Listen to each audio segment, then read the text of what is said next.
ಇದು ಈಶಾವಾಸ್ಯ ಶ್ರೀಮದ್ ವಾಲ್ಮೀಕಿ ರಾಮಾಯಣ ಕೇಳಿ ಪ್ರತಿದಿನ. ಶ್ರೀ ಗುರುಭ್ಯೋ ನಮಃ. ಹರಿ ಓಂ. ಇದು ಶ್ರೀಮದ್ ವಾಲ್ಮೀಕಿ ರಾಮಾಯಣ ಮಹಾತ್ಮೆಯ ರಾಮಾಯಣದ ನವಾಹ ಶ್ರವಣದ ವಿಧಿ, ಮಹಿಮೆ ಹಾಗೂ ಫಲದ ವರ್ಣನೆ ಎಂಬ 5ನೇ ಅಧ್ಯಾಯ, ಭಾಗ 1. ಸೂತ ಪುರಾಣಿಕರು ಹೇಳುತ್ತಾರೆ, ರಾಮಾಯಣದ ಈ ಮಹಾತ್ಮ್ಯವನ್ನು ಕೇಳಿ ಮುನೀಶ್ವರ ಸನತ್ಕುಮಾರರು ಬಹಳ ಪ್ರಸನ್ನರಾಗಿ ಮುನಿಶ್ರೇಷ್ಠ ನಾರದರಲ್ಲಿ ಪುನಃ ಕೇಳುತ್ತಾರೆ.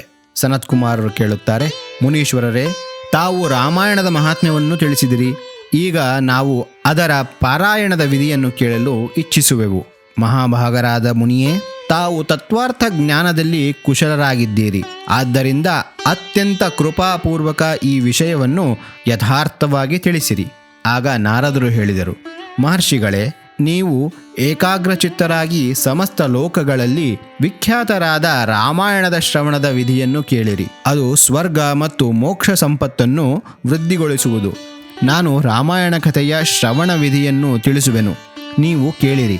ರಾಮಾಯಣ ಕಥೆಯ ಅನುಷ್ಠಾನ ಮಾಡುವ ಶ್ರೋತ ಮತ್ತು ವಕ್ತ ಭಕ್ತಿ ಭಾವದಿಂದ ಆ ವಿಧಿಯನ್ನು ಪಾಲಿಸಬೇಕು. ಆ ವಿಧಿಯನ್ನು ಪಾಲಿಸುವುದರಿಂದ ಕೋಟಿ ಪಾಪಗಳು ನಾಶವಾಗಿ ಹೋಗುತ್ತವೆ.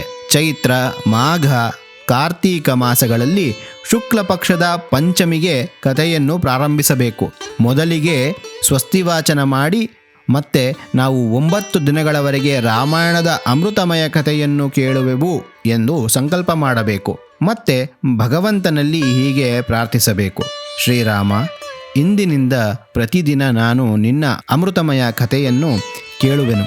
ಇದು ನಿನ್ನ ಕೃಪಾಪ್ರಸಾದದಿಂದಲೇ ಪೂರ್ಣವಾಗಲಿ. ಪ್ರತಿದಿನ ಉತ್ತರಿಯ ಕಡ್ಡಿಯಿಂದ ಹಲ್ಲುಗಳನ್ನು ಉಜ್ಜಿ ರಾಮ ಭಕ್ತಿಯಲ್ಲಿ ತತ್ಪರನಾಗಿ ವಿಧಿವತ್ತಾಗಿ ಸ್ನಾನ ಮಾಡಬೇಕು.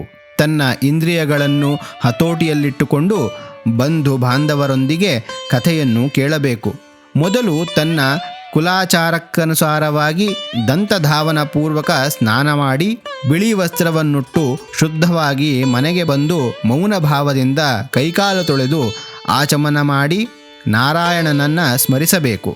ಮತ್ತೆ ಪ್ರತಿದಿನ ದೇವರ ಪೂಜೆ ಮಾಡಿ ಸಂಕಲ್ಪಪೂರ್ವಕ ಭಕ್ತಿಯಿಂದ ರಾಮಾಯಣ ಗ್ರಂಥವನ್ನು ಪೂಜಿಸಬೇಕು.